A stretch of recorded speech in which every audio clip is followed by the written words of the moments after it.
Pada hari pertamaku sebagai menantu, ibu mertua menetapkan peraturan. Aku baru boleh makan setelah seluruh keluarga selesai. Aku tersenyum setuju. Keesokan harinya, aku tidak memasak dan mengucapkan satu kalimat yang membuatnya terpaku. Malam pertama pernikahan, saat kehangatan cinta kami belum lagi pudar, ibu mertua saya, Ibu Hartini, dengan dingin meletakkan sebuah buku aturan keluarga yang aneh di atas tempat tidur. Jadi, menantu di rumah ini harus tahu posisinya, yaitu yang paling rendah. Saat makanan sudah dihidangkan, kamu harus berdiri melihat semua yang lebih tua selesai makan. Setelah meja bersih, barulah kamu boleh memakan apa yang tersisa. Suami saya, Bayu, hanya menunduk pasrah.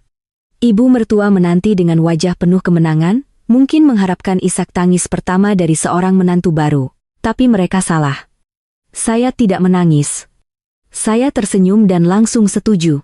Hingga keesokan paginya, seluruh keluarga Suryo Atmojo harus menyadari dengan ngeri bahwa ketika seorang menantu yang berprofesi sebagai manajer akuntansi menggunakan kepatuhan mutlak sebagai senjata balasan, harga yang harus dibayar bukan hanya perut yang keroncongan, tetapi juga runtuhnya sebuah tirani feodal yang usang. Suara petasan kertas baru saja usai.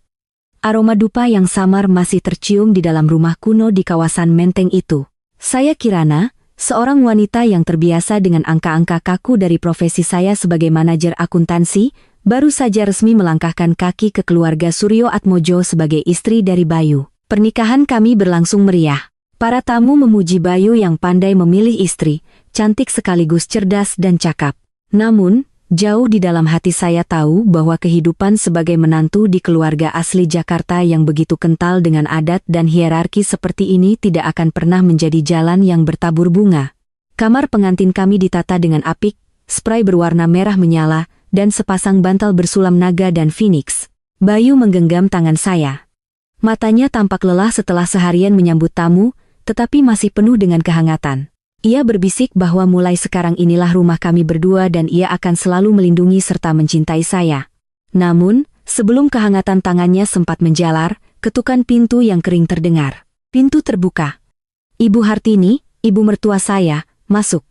Beliau masih mengenakan kebaya beludru hitam yang mewah sejak acara resepsi. Wajahnya berpoles riasan tebal. Namun, matanya yang tajam tidak bisa menyembunyikan raut wajah yang serius, bahkan cenderung menekan. Di tangannya bukanlah kado pernikahan atau amplop merah, melainkan sebuah buku bersampul kulit hitam yang sudah usang.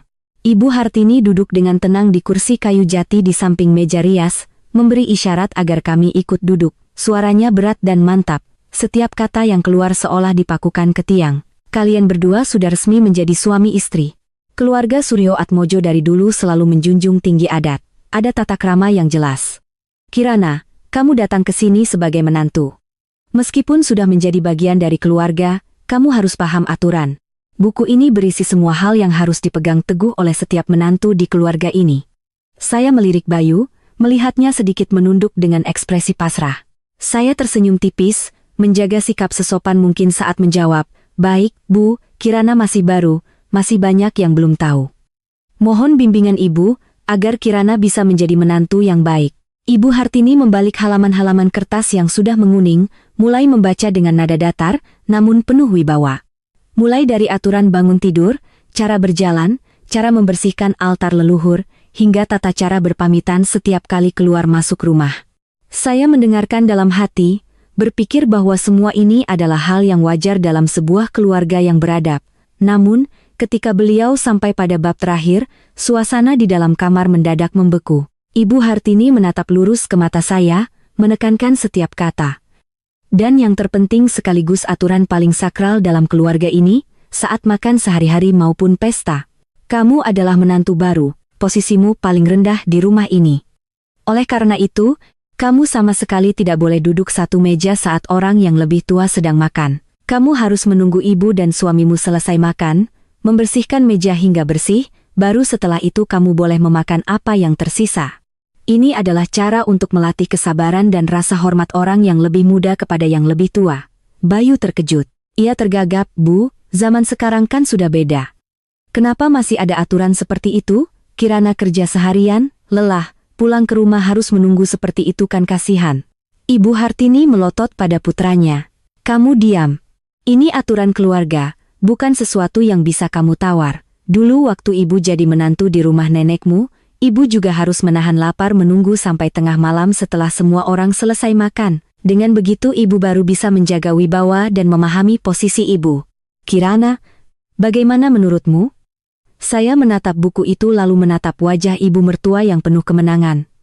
Seorang manajer akuntansi seperti saya sudah terbiasa menangani situasi paling rumit di atas buku besar. Dan saya langsung sadar, ini adalah sebuah uji kekuasaan. Jika saya menangis atau melawan sekarang, saya akan dicap sebagai menantu pembangkang, memberi beliau alasan untuk menekan saya selamanya. Tapi jika saya setuju, saya akan memiliki senjata saya sendiri. Saya menarik napas dalam-dalam. Wajah saya luar biasa tenang. Lalu saya menunduk sedikit. Baik, Bu. Nasihat ibu sangat bijaksana. Kirana mengerti bahwa ibu ingin yang terbaik untuk Kirana, ingin melatih sifat sabar seorang wanita Indonesia. Kirana akan mematuhi aturan keluarga ini sepenuhnya. Mulai besok, Kirana akan melaksanakannya sesuai petunjuk ibu. Ibu Hartini tampak sedikit terkejut dengan kepatuhan saya yang begitu cepat. Beliau berdeham pelan, menutup buku itu, lalu berdiri. Bagus kalau kamu bisa mengerti. Ya sudah, kalian istirahatlah, besok pagi jam 7 kita sarapan. Ingat itu, pintu tertutup. Bayu segera memegang bahu saya. Suaranya penuh penyesalan. Kirana, maafkan, Mas. Mas tidak menyangka ibu akan seketerlaluan ini, biar Mas bicara lagi sama ibu, tidak bisa membiarkanmu diperlakukan seperti ini. Saya menepuk pelan tangannya. Mata saya memancarkan seberkas kecerdasan. Mas, tidak perlu khawatir. Aku punya caraku sendiri. Aku ini akuntan, Mas. Aku tahu cara menyeimbangkan neraca, termasuk neraca hak dan kewajiban. Biarkan saja ibu melakukan apa yang beliau mau. Nanti Mas akan lihat betapa menariknya aturan ini. Malam pertama pernikahan saya berbaring di pelukan Bayu, tetapi pikiran saya sudah mulai menyusun sebuah rencana. Sebuah rencana di mana saya akan menggunakan rantai yang baru saja dikalungkan ibu mertua di leher saya untuk menjeratnya dalam situasi yang tak pernah ia bayangkan. Fajar esok hari akan menjadi awal dari sebuah perjalanan baru di mana ketajaman seorang wanita modern akan berhadapan dengan dogma usang dengan sikap yang paling lembut. Alarm berbunyi tepat pukul 5.30 pagi. Saya langsung bangun, merasakan hawa dingin pagi Jakarta yang menyelinap melalui celah jendela. Seperti biasa, saya menyiapkan pakaian kantor yang rapi, merias wajah dengan ringan, namun teliti. Alih-alih turun ke dapur untuk memasak seperti menantu baru yang patuh, saya justru duduk santai di depan meja rias, membentuk alis, dan menyemprotkan sedikit parfum lembut. Tepat pukul 6, saya turun ke ruang keluarga. Ibu Hartini sudah duduk di meja makan. Wajahnya menunjukkan ketidaksabaran. Bayu juga sudah bangun, sedang sibuk menyeduh teh. Melihat saya turun, ia buru-buru memanggil, Kirana. Ayo siapkan sarapan di dapur. Ibu sudah menunggu. Ibu Hartini berdeham, melirik jam dinding lalu menatap saya dengan pandangan menyelidik, menantu baru jam segini baru turun. Cepat ke dapur. Buatkan nasi goreng atau apa saja yang cepat untuk kita semua makan sebelum berangkat kerja. Saya berdiri di anak tangga terakhir. Tersenyum sangat manis, namun, kaki saya sama sekali tidak melangkah ke arah dapur. Saya menyilangkan tangan di depan dada. Suara saya lembut namun terdengar jelas.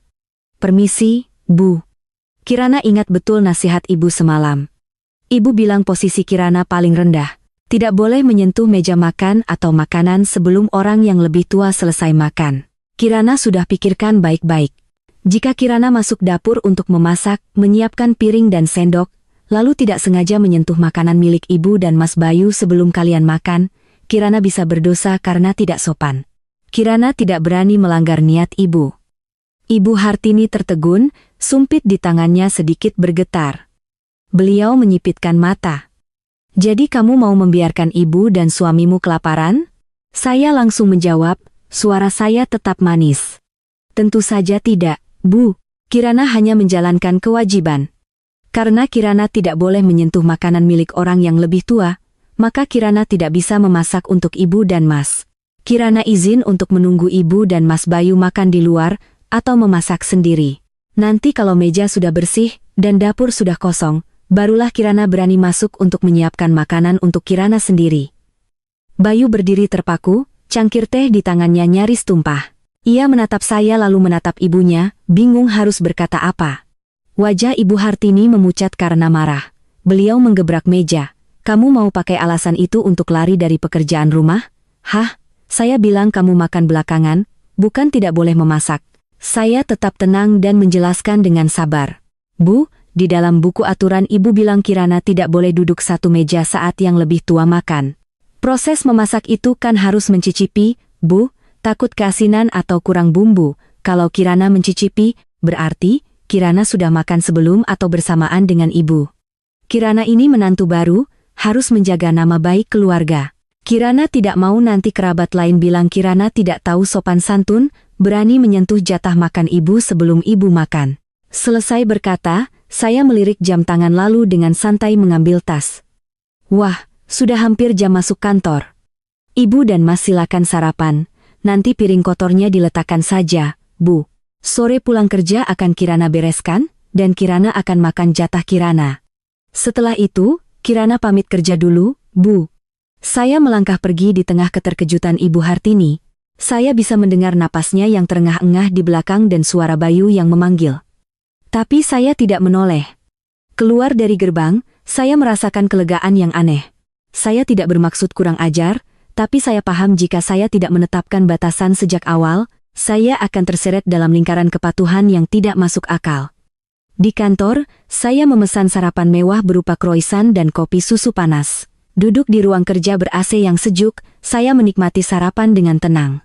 Jauh berbeda dari bayangan harus berdiri di sudut dapur, memakan sisa nasi dingin, atau lauk sisa seperti yang diinginkan Ibu Hartini.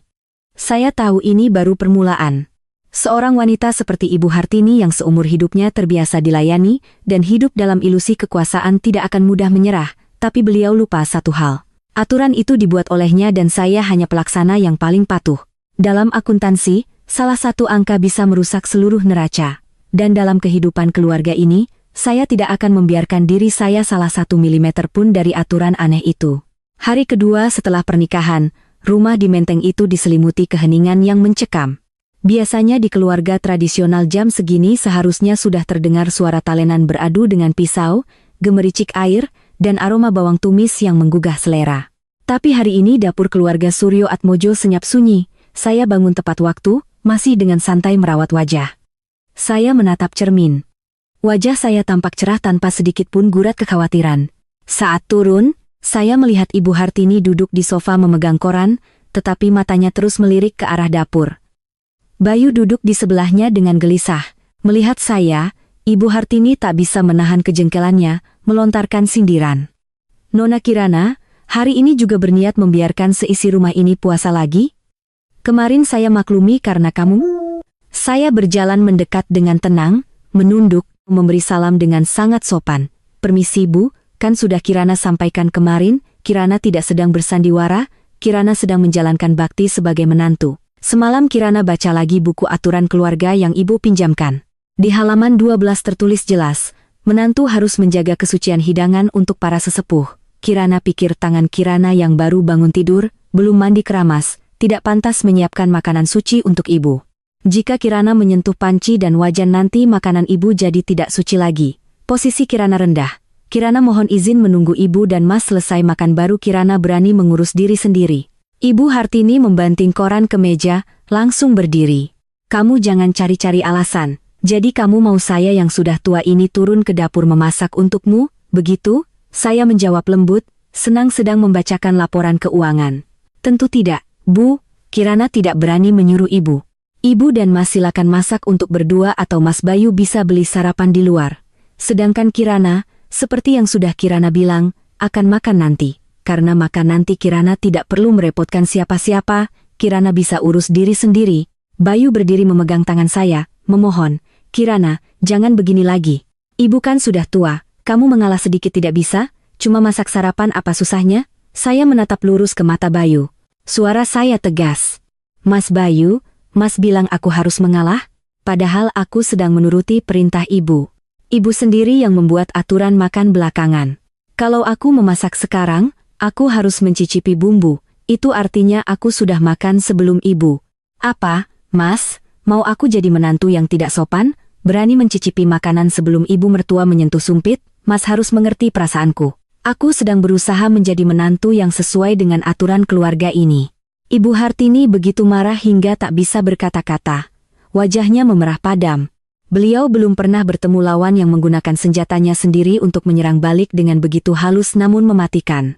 Beliau menoleh pada Bayu. Sudah, kamu tidak usah bicara lagi sama dia. Kita lihat saja dia bisa bertahan sampai kapan. Ayo kita makan lontong sayur di luar. Saya tidak percaya rumah ini bisa mati kelaparan tanpa dia. Ibu Hartini mengenakan sandalnya dan menarik Bayu keluar. Saya berdiri di ruang tamu, melihat mereka menghilang di balik gerbang lalu tersenyum sendiri. Saya masuk ke dapur, sama sekali tidak menyentuh piring atau gelas milik Ibu Hartini. Saya membuka kulkas, mengambil sekotak susu almond yang sudah saya beli semalam, menuangkannya ke gelas pribadi yang saya bawa dari rumah. Saya duduk, tidak perlu sibuk di dapur, tidak perlu menerima komentar pedas tentang iris ciju jombawang yang tidak. Saya sedang menikmati kebebasan di dalam sangkar yang Ibu Hartini ciptakan sendiri. Saya paham dalam perang ini siapa yang kehilangan ketenangan lebih dulu, dialah yang akan kalah. Ibu Hartini sedang sangat emosional. Sementara saya punya kesabaran yang lebih dari cukup. Saya akan menunjukkan padanya bahwa rasa hormat tidak datang dari aturan paksaan yang tidak masuk akal, melainkan dari pengertian dan kesetaraan. Jika beliau ingin saya menjadi bawahan, saya akan menjadi bawahan yang paling total sampai beliau tidak tahan dengan posisi rendah saya. Sore itu saya pulang kerja sedikit lebih lambat dari biasanya. Begitu melangkahkan kaki ke dalam rumah, saya bisa merasakan aura suram yang menyelimuti, aroma Indomie yang menyengat tercium dari arah dapur. Tampaknya setelah seharian saya mogok, ibu mertua dan suami saya harus memilih solusi tercepat untuk mengisi perut. Ibu Hartini duduk di meja makan. Di hadapannya semangkuk Indomie yang kuahnya sudah mengering, mie sudah mengembang. Beliau menatap saya dengan tatapan setajam peluru. Suaranya parau karena amarah. Kirana, hebat sekali kamu. Seharian penuh kamu menghilang membiarkan ibu mertuamu di rumah makan mie instan. Apa kamu masih punya nurani? Etika sebagai seorang istri dan menantu kamu taruh di mana? Saya meletakkan tas dengan santai, melepas sepatu hak tinggi lalu berjalan mendekati meja makan. Saya tidak menunjukkan rasa takut atau bersalah. Sebaliknya, wajah saya penuh perhatian. Loh, Bu, kenapa ibu makan Indomie? Mas Bayu kemana sampai membiarkan ibu sengsara begini? Kirana kira Mas Bayu akan mengajak ibu makan di restoran atau memesan makanan enak? Ibu Hartini menggebrak meja, jangan menyalahkan Bayu, dia pulang kerja terlambat. Saya lelah tidak mau kemana-mana, kamu itu menantu. Kamu yang punya tanggung jawab urusan makan. Kamu bilang apa? Tidak berani sentuh piring orang tua. Itu cuma alasanmu untuk malas, untuk menyiksa saya yang sudah tua ini. Saya menghela napas pelan, duduk di kursi seberang. Tentu saja dengan jarak yang sesuai dari meja makan beliau, saya menatap lurus ke matanya, suara saya berubah serius dan penuh simpati. Bu, ibu salah sangka, Kirana tidak malas. Seharian di kantor Kirana juga bekerja keras. Tapi Kirana selalu ingat pesan ibu. Posisi rendah tidak boleh menyentuh meja makan sebelum yang lebih tua selesai. Kalau Kirana masuk dapur memasak, menyiapkan piring, lalu tidak sengaja menyentuh makanan ibu sebelum ibu makan, Kirana berdosa karena tidak sopan. Ibu bilang Kirana harus menunggu ibu selesai makan dan meja bersih baru Kirana boleh makan. Nah, sekarang apa ibu sudah selesai makan?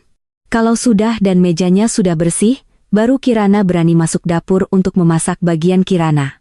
Ibu Hartini tercekat. Beliau hendak memarahi saya lagi, tapi sadar bahwa ia sedang terperangkap dalam logikanya sendiri. Beliau tergagap, ya sudah masak saja sana. Saya tidak melarang kamu memasak untuk saya. Saya menggeleng. Wajah saya penuh keyakinan. Tidak bisa, Bu. Kirana melakukan sesuatu harus ada aturannya. Kalau Kirana memasak untuk ibu, artinya Kirana harus bersentuhan dengan bahan makanan, mencicipi, menyiapkan. Itu artinya Kirana sudah ikut serta dalam proses makan milik atasan, padahal Kirana belum punya hak sesuai aturan ibu. Kalau Kirana lakukan itu, nanti ibu malah bilang Kirana menantu yang tidak tahu aturan, berani setara dengan ibu di dapur. Kirana malu, Bu. Kirana lebih baik menahan lapar, lebih baik dimarahi karena malas daripada dicap sebagai menantu tidak berpendidikan yang tidak menghormati aturan leluhur keluarga Suryo Atmojo. Ucapan saya bagai semburan air es yang disiramkan ke wajah Ibu Hartini. Beliau terdiam selama beberapa detik. Mulutnya terenganga tak bisa berkata-kata. Argumennya tentang bakti menantu kini saya putar balik menjadi penghalang bagi dirinya sendiri untuk dilayani. Tepat saat itu, Bayu masuk. Melihat suasana tegang, ia buru-buru menengahi. "Sudah, Bu, sudah, Kirana," masing-masing mengalah sedikit. "Biar Mas beli nasi kotak saja untuk kita semua." Saya tersenyum menatap suami saya.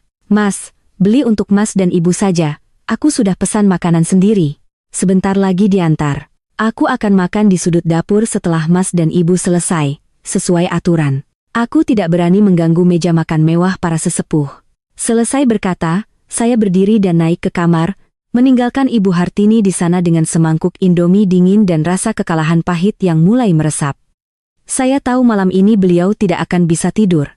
Beliau mulai sadar bahwa kekuasaan yang selama ini ia banggakan telah menjadi belenggu yang mengikat kenyamanannya sendiri. Dan saya, menantu kesayangannya, adalah orang yang memegang kunci tapi menolak membukanya karena saya sedang sibuk mematuhi aturan. Pagi hari ketiga, situasi di rumah masih belum membaik bagi Ibu Hartini. Setelah semalaman berpikir, mungkin beliau yakin jika beliau lebih keras, saya akan menyerah. Beliau bangun sangat pagi, sengaja membuat suara gaduh di dapur untuk membangunkan saya, berharap saya akan turun untuk meminta maaf. Tapi saya tetap tenang. Saya bangun tepat jam, merias diri lebih cantik dari biasanya. Saat saya turun, saya melihat Ibu Hartini duduk di meja makan dengan sepiring lontong yang dibeli dari ujung jalan. Tampak dingin dan kering. Bayu duduk di sebelahnya dengan wajah muram. Ibu Hartini melihat saya lalu menyindir.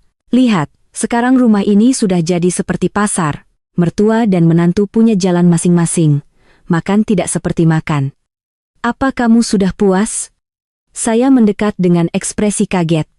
"Astaga, kenapa Ibu harus makan lontong beli di luar? Mas Bayu, kenapa tidak bangun lebih pagi untuk membuatkan bubur untuk Ibu?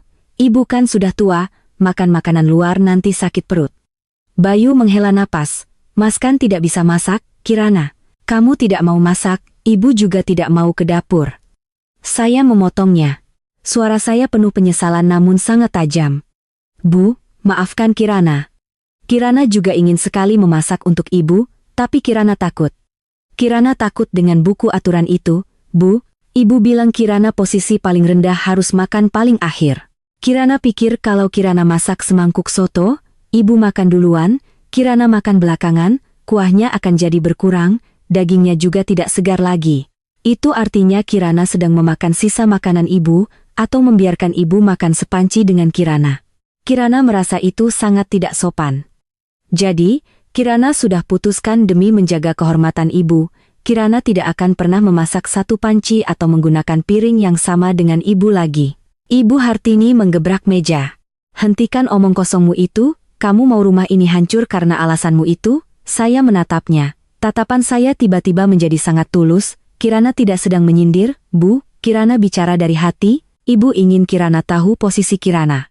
Kirana sudah tahu sekarang. Posisi Kirana adalah tidak boleh menyentuh meja makan Ibu, maka Kirana akan melaksanakannya secara total. Mulai sekarang Kirana akan mengurus makanan Kirana sendiri. Ibu dan Mas Bayu silakan urus makanan kalian. Dengan begitu meja makan Ibu akan selalu bersih, suci, tidak terganggu oleh menantu rendahan ini." Tepat saat itu, bel pintu berbunyi. Saya membuka pintu, seorang kurir mengantarkan sekantong makanan yang harum. Saya membawanya ke dapur dan meletakkannya di meja pantry. Tentu saja jauh dari meja makan Ibu Hartini. Aroma steak dengan saus jamur dan roti bawang panas menyebar ke seluruh ruangan mengalahkan aroma lontong dingin di meja Ibu Hartini. Beliau menatap kantong makanan saya lalu menatap piring lontongnya, wajahnya pucat karena marah dan mungkin juga karena lapar.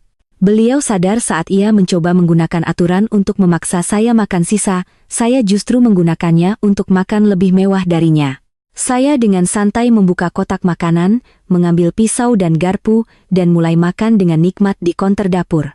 Saya tidak menawarinya juga tidak menawari Bayu dengan alasan yang sangat sederhana. Saya tidak berani menawari Ibu dan Mas makanan dari orang yang posisinya lebih rendah, takut mengurangi umur Ibu. Bayu menatap saya dengan tatapan tak berdaya, tapi juga ada sedikit kekaguman. Sedangkan Ibu Hartini, beliau duduk di sana, lontong di mulutnya tiba-tiba terasa pahit. Beliau mulai paham bahwa wibawanya sedang terkikis oleh kepatuhan menantunya yang mengerikan. Pertarungan ini saya tidak menggunakan satupun kata makian. Tidak ada satupun tindakan kurang ajar. Saya hanya menggunakan apa yang telah beliau berikan pada saya. Dan saya tahu ini adalah pelajaran pertama yang harus beliau pelajari. Rasa hormat dibangun dari cinta kasih, bukan dari dogma kuno. Saya akan terus patuh seperti ini, sampai beliau sadar bahwa buku aturan itu adalah dinding yang memisahkannya dari keluarga yang benar-benar bahagia. Ibu, makan pelan-pelan saja, kata saya sambil menikmati steak saya. Kirana, tunggu ibu selesai baru Kirana bereskan piring ibu. Kirana kan menantu yang patuh. Ibu jangan khawatir. Ibu Hartini tidak berkata apa-apa. Beliau berdiri meninggalkan piring lontongnya, lalu masuk ke kamar dan membanting pintu. Saya dan Bayu saling pandang. Dia menggelengkan kepala. Sementara saya tahu saya baru saja memenangkan satu ronde lagi dalam perang urat saraf ini. Setelah 3 hari konfrontasi yang tegang, suasana di rumah itu menjadi begitu berat. Bayu yang pada dasarnya pria baik hati namun sedikit lemah karena terbiasa hidup di bawah bayang-bayang ibunya, kini terjebak di antara ibu yang feodal dan istri yang cerdas yang menolak ditindas. Malam itu saat saya sedang membaca laporan di kamar, Bayu masuk dengan wajah lelah dan mata yang cekung. Dia duduk di samping saya, menggenggam tangan saya, dan menghela napas panjang. Kirana, Mas tahu ibu keterlaluan dengan aturan itu. Tapi lihatlah rumah kita sekarang, ini bukan lagi rumah. Ibu sudah tua, sifatnya keras kepala. Sebagai menantu, kamu mengalah sedikit saja, apa ruginya? Saya meletakkan dokumen saya, berbalik menatapnya. Mata saya tidak menunjukkan kemarahan, hanya ketenangan yang dingin. Saya bertanya balik, Mas bilang aku mengalah itu bagaimana? Apa aku pernah membantah ibu? Apa aku melanggar satupun aturan yang ibu berikan? Bayu menjadi canggung. Memang benar kamu mengikuti aturan ibu, tapi kamu melakukannya secara ekstrem. Ibu bilang makan belakangan, tapi tidak bilang kamu tidak boleh memasak untuk semua. Kamu masak saja seperti biasa, lalu tunggu ibu selesai baru kamu makan. Dengan begitu suasana tetap damai dan kamu tetap berbakti. Saya tersenyum tipis, senyum yang penuh kekecewaan pada pria yang saya pilih sebagai suami. Mas Bayu, bicaramu terdengar mudah sekali. Kalau aku memasak, aku harus mencicipi bumbu, menyiapkan lauk.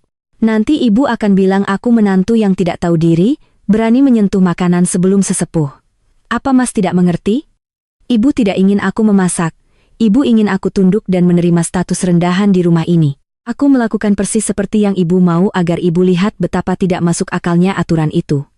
Jangan suruh aku mengalah karena aku tidak melakukan kesalahan apapun untuk harus mengalah. Bayu mulai kehilangan kesabaran. Tapi lihat ibu, dia harus makan Indomie, makan makanan warung sampai maag kambuh. Kamu seorang manajer bisa mengatur ratusan orang, kenapa di rumah tidak bisa sedikit fleksibel demi kedamaian? Aku lelah terjepit di antara kalian. Saya berdiri, mendekat, dan merapikan kerah kemejanya. Suara saya tetap lembut, namun tegas. Mas lelah karena Mas tidak berani menghadapi kenyataan.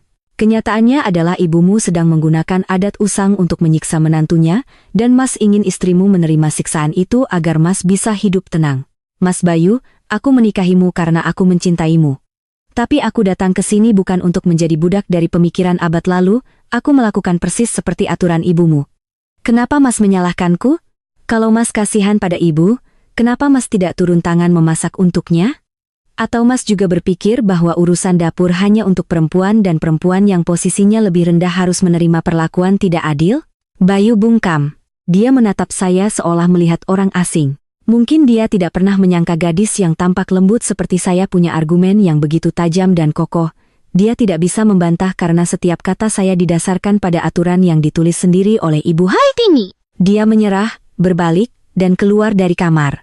Melihat punggungnya yang lesu, hati saya sedikit perih, tapi saya tahu saya tidak boleh lemah. Jika hari ini saya berkompromi, seumur hidup saya akan menunduk di rumah saya sendiri. Pertarungan ini bukan hanya untuk melindungi perut saya, tapi untuk melindungi martabat dan kesetaraan seorang wanita dalam keluarga. Malam berikutnya, setelah hari yang melelahkan di kantor, saya memutuskan untuk memanjakan diri dengan makan malam mewah. Saya pergi ke supermarket membeli 2 ekor lobster segar, mentega, bawang putih, dan anggur putih. Saat tiba di rumah, saya melihat Ibu Hartini dan Bayu duduk di meja makan dengan sepiring ikan pindang dan semangkuk sayur lodeh yang warnanya sudah kusam. Saya menyapa dengan sopan, lalu berjalan ke dapur. Sesuai aturan, saya berdiri menunggu. Saya bersandar di kulkas dengan tenang melihat mereka makan. Ibu Hartini sesekali melirik sinis, sengaja mengambil ikan lalu berdecak. Ikan asin begini baru nikmat, tidak seperti makanan barat yang bikin gemuk saja. Saya hanya tersenyum. Setelah mereka selesai, saya baru beraksi. Saya menunggu Ibu Hartini meninggalkan meja makan dan menyalakan TV di ruang tamu, barulah saya mulai memasak. Saya tidak menggunakan peralatan makan rumah, melainkan set pribadi yang sudah saya siapkan. Aroma bawang putih dan mentega yang ditumis segera menyebar ke seluruh rumah, merayap hingga ke ruang tamu. Aroma lobster saus mentega bawang putih yang mewah membuat suasana yang tadinya suram menjadi hidup. Saya mendengar suara TV mengecil digantikan oleh dehaman Ibu Hartini yang berulang kali. Saya dengan santai menata lobster yang merah merona di atas piring di meja pantry. Saya tidak duduk di meja makan utama, melainkan makan sambil berdiri di konter dapur. Setiap suapan daging lobster yang kenyal dan manis berpadu dengan gurihnya mentega membuat saya merasa luar biasa. Ibu Hartini tidak tahan lagi. Beliau masuk ke dapur, berdiri dengan tangan di pinggang. "Kirana, makan apa kamu itu? Beli makanan mahal begitu, lalu dimakan sendirian. Apa kamu tidak punya malu? Ada mertua dan suami di rumah tidak ditawari sama sekali." Saya meletakkan garpu, menyeka mulut dengan serbet, lalu menatapnya dengan wajah paling polos. "Permisi, Bu. Kan ibu yang mengajari saya posisi rendah tidak boleh menyentuh makanan atasan dan tidak boleh makan satu meja. Makanan saya ini kan makanan murahan dari pasar, posisinya lebih rendah lagi. Mana berani saya menawarkan lobster ini untuk ibu? Ibu kan sesepuh, pantasnya makan ikan pindang yang sederhana sesuai dengan martabat orang dulu. Kalau saya tawari makanan berlemak ini, nanti ibu sakit perut atau darah tinggi, saya yang dosa. Saya begini justru untuk menjaga kehormatan dan kesehatan ibu." Ibu Hartini tercekat, matanya terpaku pada sisa setengah lobster di piring saya. Beliau yang suka makan enak kini terhalang oleh gengsi dan aturannya sendiri. Beliau menunjuk saya, suaranya bergetar. Kamu egois. Kamu pakai uang anakku untuk foya-foya sendiri." Saya menjawab dengan tenang. "Maaf Bu, ini uang dari gaji saya sebagai manajer akuntansi. Sejak menikah saya belum pernah meminta uang Mas Bayu sepeser pun. Lagi pula karena saya makan terpisah sesuai aturan ibu, maka uangnya juga harus saya pisahkan agar ibu tidak khawatir saya menghamburkan uang keluarga. Saya makan bagian saya, ibu makan bagian ibu, adil kan, Bu?" Ibu Hartini berbalik dengan kesal dan naik ke lantai atas. Langkahnya menghentak di tangga kayu. Saya melirik piring lobster saya, lalu ke arah ruang tamu tempat Bayu duduk terdiam. Makan malam yang lezat, tapi hati saya sedikit bergejolak. Saya tidak ingin hidup seperti ini selamanya. Tapi jika Ibu Hartini tidak mau berubah, saya masih harus makan mewah sendirian untuk waktu yang lama. Minggu pagi saat matahari mulai menyinari jalanan Menteng, Ibu Hartini memutuskan untuk melancarkan serangan total. Beliau memanggil saya dan Bayu ke ruang tamu. Di tangannya masih ada buku aturan keluarga yang usang. Wajahnya hari ini penuh amarah, bibirnya terkatup rapat. Beliau membanting buku itu ke meja kayu. "Saya panggil kalian ke sini untuk bicara jelas. Kirana, kamu jadi menantu di sini baru seminggu, tapi kelakuanmu sudah di luar batas kesabaran saya. Kamu pakai alasan aturan untuk menyiksa mertua, untuk lari dari tanggung jawab. Lihat, sejak kamu datang apa dapur ini pernah menyala? Kamu anggap rumah ini hotel. Pulang pergi pesan makanan mewah untuk dirimu sendiri, tidak peduli dengan keluarga. Manusia macam apa kamu ini?" Saya tetap menjaga sikap, duduk tegak dengan kedua tangan di atas pangkuan. "Permisi, Bu." Kirana selalu mendengarkan dan melaksanakan persis seperti yang ibu ajarkan di malam pertama. Ibu bilang makan belakangan, Kirana sudah makan belakangan. Ibu bilang tidak boleh menyentuh meja makan sebelum yang lebih tua selesai, Kirana tidak berani melanggar. Ibu bilang Kirana menantu baru posisi paling rendah, Kirana tidak pernah berani duduk sejajar dengan ibu. Kirana tidak mengerti apa salah Kirana sampai ibu semarah ini. Ibu Hartini berteriak, "Jangan pakai lidah tak bertulangmu itu untuk berkelit. Maksud saya, kamu harus memasak untuk kami. Setelah kami selesai makan baru kamu makan sisanya. Bukan membiarkan kami kelaparan lalu kamu enak-enakan sendiri. Kamu itu menantu harus melayani mertua dan suami dulu baru dirimu sendiri." Saya menghela napas pelan. Wajah saya penuh keprihatinan. "Bu, ibu mengajari saya posisi rendah, tidak boleh menyentuh makanan atasan. Kalau saya memasak, saya harus mencicipi. Berarti saya sudah makan sebelum ibu. Makanan yang saya masak kalau tidak sengaja tersentuh tangan saya, berarti tidak suci lagi untuk ibu. Saya sudah pikirkan satu-satunya cara, agar saya tidak melanggar aturan, dan tetap menjaga kehormatan ibu, adalah dengan masing-masing mengurus makanannya sendiri. Ibu sendiri yang bilang saya makan terpisah. Mana berani saya makan satu panci dengan ibu. Ibu Hartini begitu marah. Beliau berdiri dan menunjuk wajah saya. Cijen Yagan, kamu keluar dari rumah ini sekarang juga. Keluarga Suryo Atmojo tidak. Bayu akhirnya panik dan berdiri menengahi. Bu, sabar, Bu. Kirana kan hanya mengikuti kemauan ibu. Ada apa-apa kita bicarakan baik-baik, kenapa sampai mengusir? Saya berdiri, sama sekali tidak takut. Saya menatap Ibu Hartini dengan tenang. Ibu mau saya pergi, saya akan pergi sekarang. Tapi sebelum pergi, saya mau bertanya. Ibu, membuat aturan ini untuk membangun keluarga bahagia atau untuk menciptakan penjara bagi menantu? Kalau ibu butuh pembantu gratis yang penurut dan tahan banting, ibu sudah salah memilih orang. Tapi kalau ibu ingin menantu yang tahu sopan santun, tapi juga punya harga diri, sebaiknya ibu tinjau kembali buku aturan itu. Saya izin ke kamar untuk berkemas, saya berbalik. Hati saya lega. Saya tahu saya tidak salah. Kelemahan Bayu dan keotoriteran Ibu Hartini telah membuat rumah ini sesak. Jika harus pergi untuk menjaga martabat, saya siap. Tapi saya yakin Ibu Hartini tidak akan membiarkan saya pergi semudah itu karena ada satu kartu ekonomi yang belum ia perhitungkan. Saat saya sedang memasukkan pakaian ke dalam koper, Bayu berlari masuk. Dia memeluk saya dari belakang, memohon, Kirana, jangan pergi, ibu cuma emosi, aku mohon tetaplah di sini. Aku akan bicara lagi dengan ibu, saya melepaskan tangannya, berbalik. Mas Bayu, masalahnya bukan pergi atau tinggal, masalahnya adalah kesetaraan. Ibu menganggapku makhluk asing yang harus dijinakkan. Aku tidak bisa hidup seperti ini, tapi baiklah, demi Mas, aku akan tinggal sekali lagi, tapi mulai sekarang semuanya akan berbeda.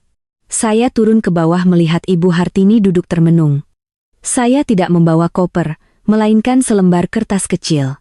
Saya duduk di hadapannya. Suara profesional seorang manajer akuntansi mulai terdengar. Permisi, Bu. Setelah saya pikirkan, hidup bersama tapi dengan cara masing-masing seperti ini sangat boros dan melelahkan. Karena saya makan terpisah dan tidak diizinkan menyentuh dapur umum untuk melayani ibu, maka mulai bulan ini saya mohon izin untuk mengubah cara kontribusi keuangan dalam keluarga. Ibu Hartini mengangkat kepala, curiga, kamu mau apa? Saya menjelaskan dengan tenang. Sebelumnya Mas Bayu bilang, kami berdua akan memberikan Rp10.000 setiap bulan untuk biaya hidup. Namun karena saya tidak makan di rumah dan tidak menggunakan bahan makanan yang sama dengan ibu, saya rasa jumlah itu tidak adil. Saya sudah hitung, mulai sekarang saya hanya akan membayar bagian saya untuk listrik, air, dan internet, sesuai meteran, saya akan membayar 2.000 setiap bulan. Sisanya akan saya simpan untuk biaya makan saya sendiri di luar. Mas Bayu membayar bagiannya, ibu mengurus bagian ibu. Dengan begitu semuanya adil sesuai dengan semangat makan terpisah yang ibu tetapkan. Wajah Ibu Hartini langsung berubah. Beliau tidak punya uang pensiun yang besar. Selama ini semua pengeluaran bergantung pada gaji Bayu dan sekarang kontribusi saya.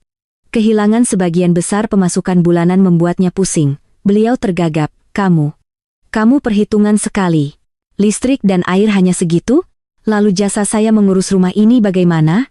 Saya tersenyum. Bu, ibu mengurus untuk ibu dan Mas Bayu. Saya kan tidak merepotkan ibu. Makanan saya beli sendiri, piring saya cuci sendiri dengan peralatan terpisah, kamar saya bersihkan sendiri. Saya rasa Rp2.000 sudah lebih dari cukup untuk apa yang saya pakai. Ibu yang mengajari saya untuk tahu posisi, maka saya juga harus tahu cara melindungi keuangan saya untuk masa depan saya dan Mas Bayu. Ibu Hartini menatap Bayu, berharap putranya akan membela, tapi Bayu hanya menunduk. Dia tahu jika dia memaksa saya membayar lebih, saya akan segera pindah. Kemarahan Ibu Hartini kini dikalahkan oleh kekhawatiran finansial. Beliau sadar bahwa wibawanya tidak bisa mengisi dompetnya yang menipis. Beliau mengambil uang Rp2.000 yang saya letakkan di meja dengan kesal. Saya tahu saya telah melancarkan pukulan telak ke titik terlemahnya, keserakahan dan perhitungan. Kehidupan yang setara tidak hanya butuh argumen, tapi juga kekuatan ekonomi.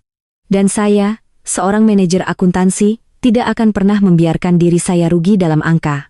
Setelah 3 hari berturut-turut makan mie instan dan makanan warung demi beradu gengsi dengan menantunya, kesehatan Ibu Hartini mulai menurun. Penyakit MA kronisnya kambuh, membuatnya terus memegangi perut sambil meringis. Bayu bekerja dari pagi sampai malam. Tidak ada yang merawatnya selain saya.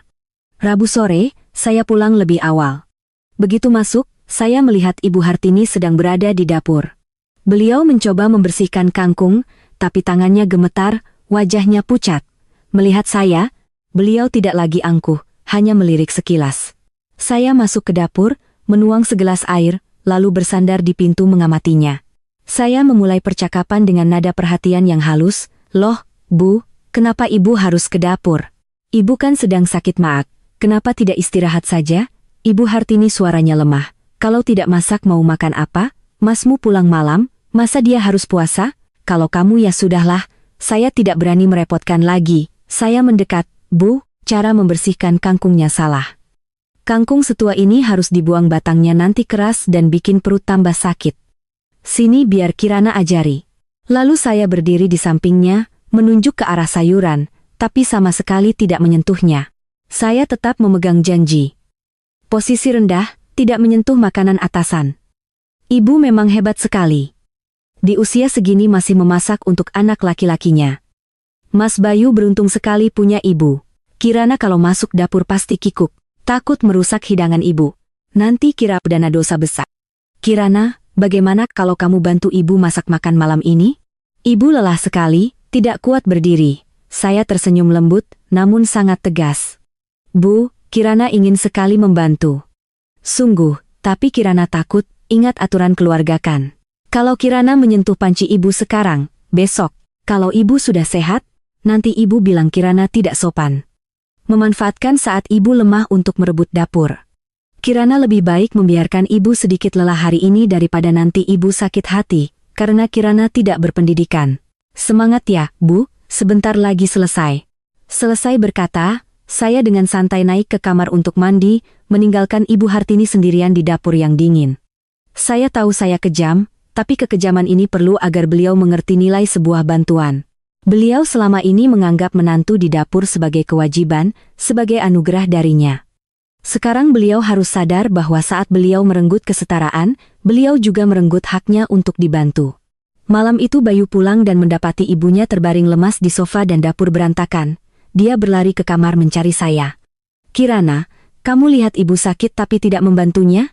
Kamu keterlaluan?" Saya menjawab dengan tenang. "Aku sudah berdiri di samping ibu seharian untuk menyemangati dan memberi petunjuk. Mas, mau aku bagaimana? Menyentuh barang ibu agar dimarahi karena tidak sopan? Aku sedang menjaga etika keluarga ini. Kalau Mas kasihan pada ibu, mulai besok atur pekerjaanmu untuk pulang lebih awal dan memasak untuknya. Jangan limpahkan semuanya padaku saat ibumu sendiri yang melarangku menyentuh makanannya." Bayu bungkam. Dia sadar di keluarga ini semua aturan kini berbalik menyiksa penciptanya. Sementara saya tetaplah menantu paling patuh di dunia. Karena saya menjalankan aturan keluarga tanpa meleset satu koma pun. Setelah berhari-hari perang dingin, rumah di Menteng itu tiba-tiba memiliki secercah harapan, bukan karena kehangatan, tetapi karena awal dari siasat baru Ibu Hartini. Sabtu pagi saat saya sedang menikmati teh melati di dekat jendela, Ibu Hartini keluar dengan penampilan yang luar biasa anggun. Beliau mengenakan setelan sutra berwarna kuning gading, bibirnya tersenyum penuh makna. Beliau duduk dan mengumumkan, "Kirana, kamu sudah menjadi menantu di sini beberapa waktu. Sebentar lagi tanggal 15 bulan ini adalah haul eyang kakungnya Bayu. Ini adalah acara paling penting dalam setahun bagi keluarga Suryo Atmojo. Biasanya ibu yang urus semua, tapi tahun ini ada kamu menantu baru. Ibu ingin kamu yang bertanggung jawab atas urusan dapur. Biar semua kerabat lihat betapa hebatnya menantu kita." Saya meletakkan cangkir teh, menghitung dalam hati. Hari ini tanggal 8 berarti tinggal seminggu lagi. Saya tersenyum sopan. "Baik Bu, haul eyang adalah acara penting. Sebagai menantu, tentu saya bertanggung jawab. Tapi, Bu, apa Ibu lupa kalau saya sedang menjalankan aturan? Posisi saya rendah. Kalau saya yang mengurus hidangan, menyentuh sesajen dan makanan untuk para sesepuh, nanti para paman dan bibi akan menegur saya karena tidak tahu tata krama. Ibu kan menantu senior, wibawa ibu di keluarga besar sangat tinggi. Mana berani saya melangkahi ibu? Ibu Hartini menghibaskan tangan. Matanya berbinar penuh perhitungan. Jangan khawatir, acara haul itu spesial. Ibu izinkan kamu berkuasa penuh di dapur. Tunjukkan keahlianmu memasak yang enak dan membanggakan. Kamu kan manajer akuntansi, hitungannya pasti jago. Ibu percaya beberapa meja hidangan tidak akan sulit untukmu. Ini juga kesempatanmu untuk menebus kesalahan beberapa waktu lalu. Kamu mengerti kan? Saya sangat mengerti. Ibu Hartini ingin menggunakan opini publik dari keluarga besar untuk memaksa saya melayaninya. Jika saya berhasil, beliau akan dapat pujian karena pandai mendidik menantu. Jika saya gagal atau menolak, beliau punya alasan untuk mempermalukan saya di depan semua orang. Saya mengangguk lembut. Baik, Bu. Jika Ibu sudah percaya, saya terima. Saya akan siapkan acara haul yang tak terlupakan untuk keluarga kita. Ibu istirahat saja, siapkan diri untuk menyambut tamu. Bayu yang melihat saya setuju tampak sangat gembira. Dia pikir ini adalah tanda perdamaian. Syukurlah. Kalau butuh apa-apa, bilang saja, Mas akan bantu. Saya menatap suami saya, senyum saya semakin misterius. Tidak perlu, Mas. Aku tahu apa yang harus kulakukan agar sesuai dengan posisi menantu yang tahu aturan seperti yang Ibu harapkan.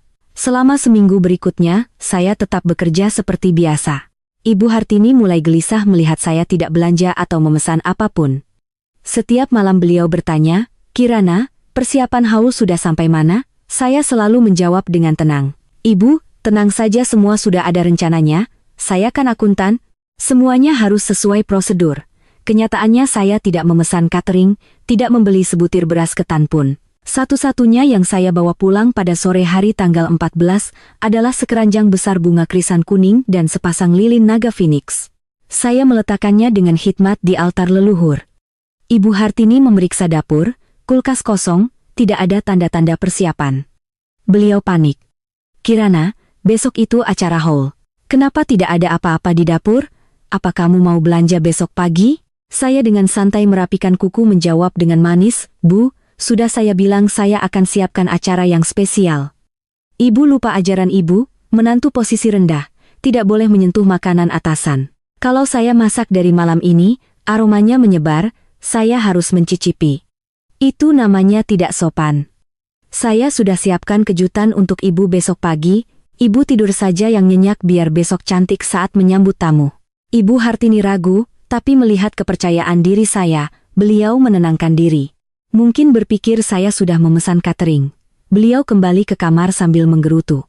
Awas saja besok kalau saya dipermalukan di depan keluarga besar. Saya tersenyum dalam hati. Kejutan yang saya siapkan untuk ibu, pasti akan ibu ingat seumur hidup.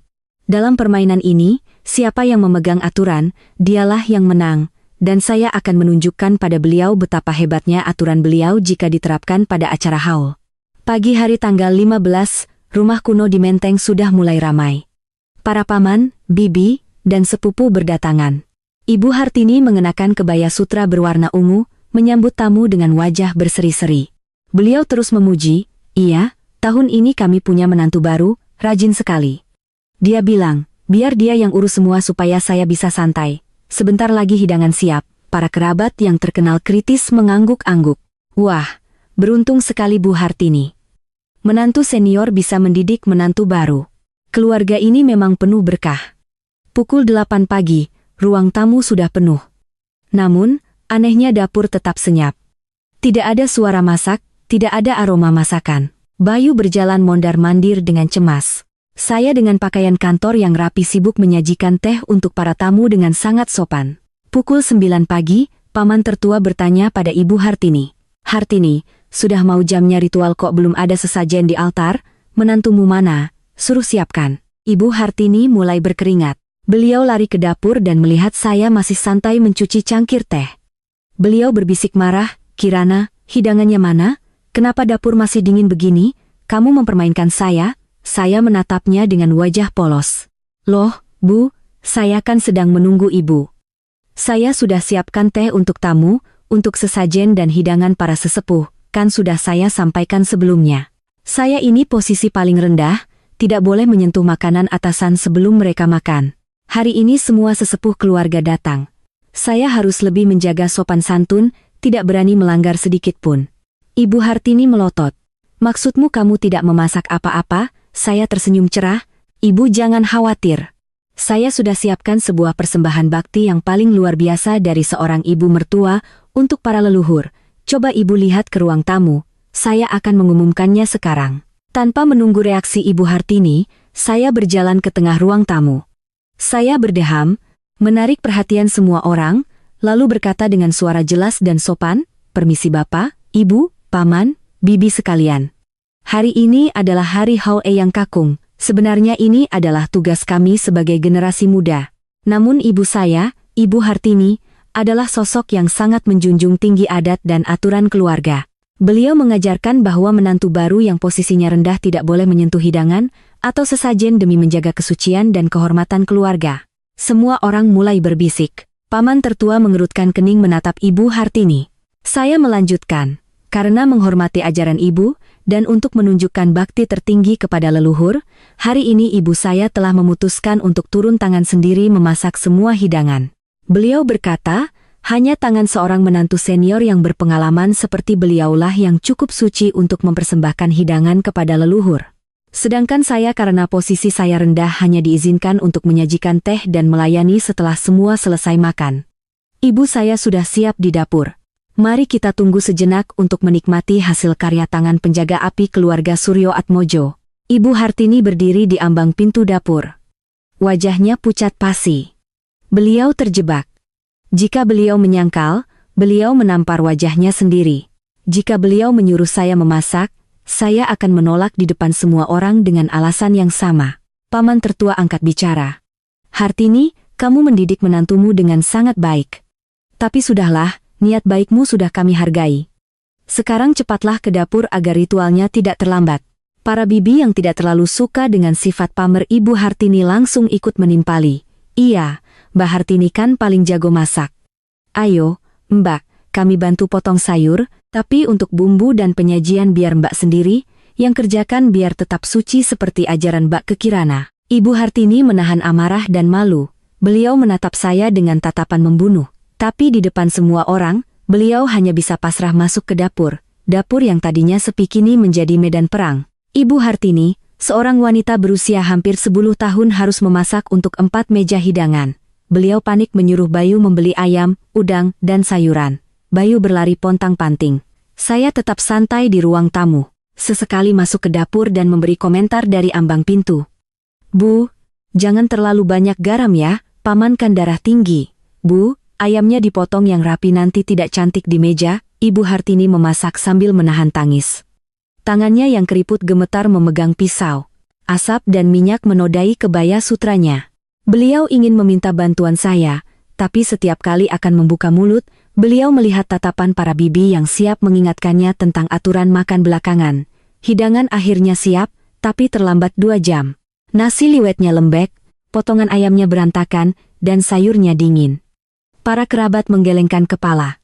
Paman tertua berbisik, "Hartini sudah tua, tenaganya sudah tidak seperti dulu. Kenapa harus memaksakan diri dengan aturan aneh? Kalau Kirana yang masakan bisa lebih cepat dan lebih baik." Ini namanya menyiksa diri sendiri dan menyusahkan semua orang. Ibu Hartini menunduk malu. Setelah ritual selesai, semua orang duduk makan. Sesuai aturan, saya berdiri di sudut ruangan. Saat diajak makan, saya menolak dengan halus. "Tidak berani, Pak. Ibu mengajarkan menantu baru harus menunggu sesepuh selesai makan dan meja bersih baru boleh makan.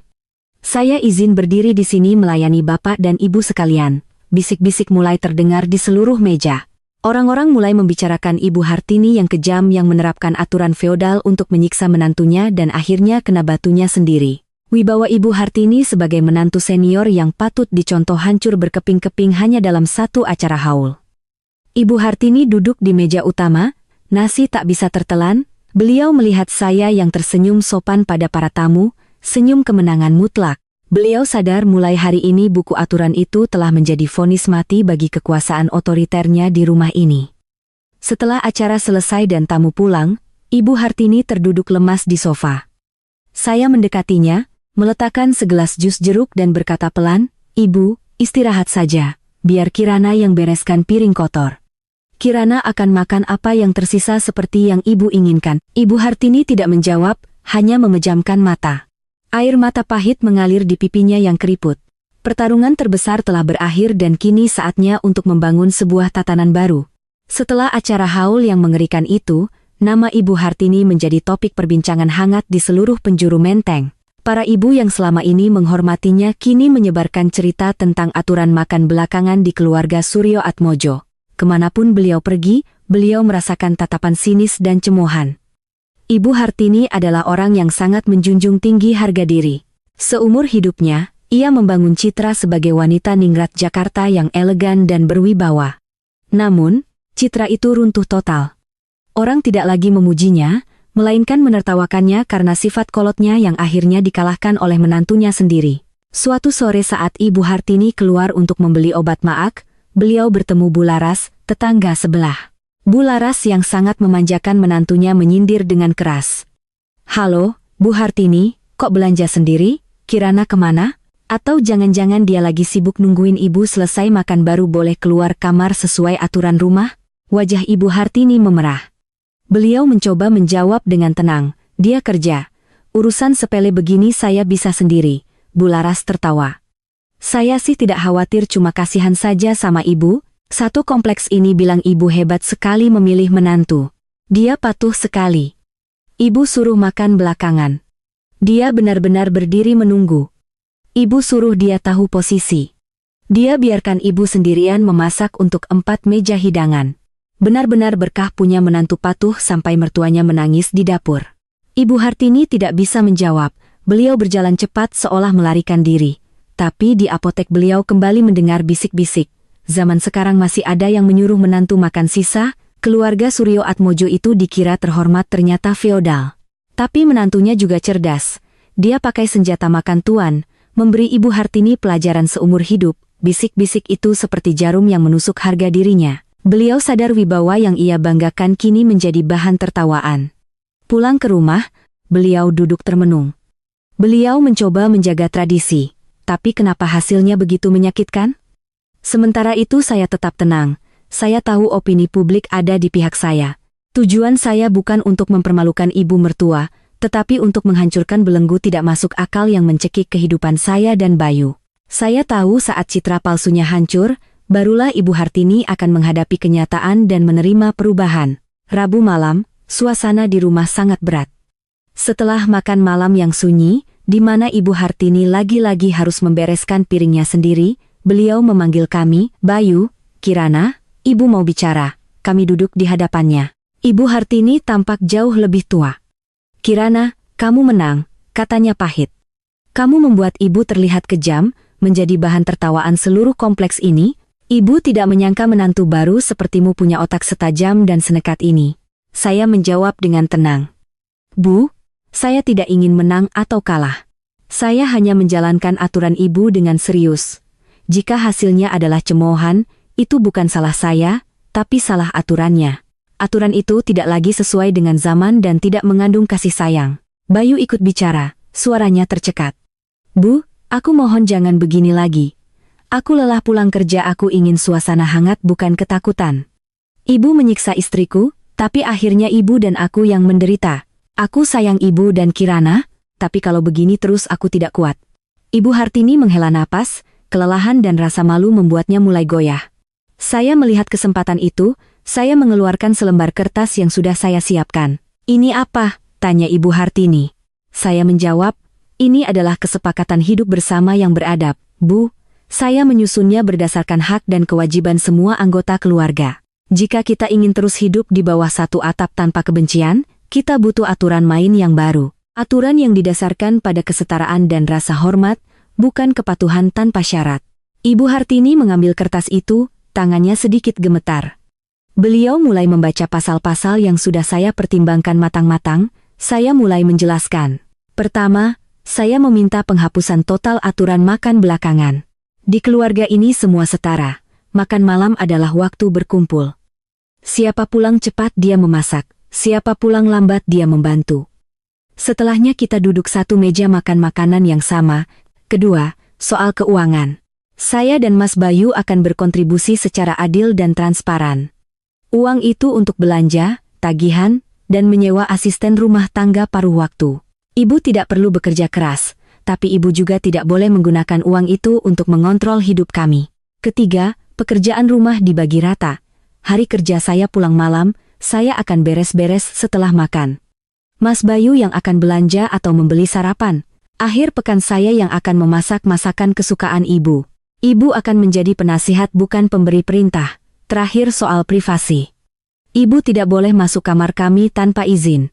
Sebaliknya, kami juga akan menghormati ruang pribadi ibu. Semua masukan harus disampaikan dengan tulus, bukan dengan paksaan. Saya menatap lurus ke mata Ibu Hartini.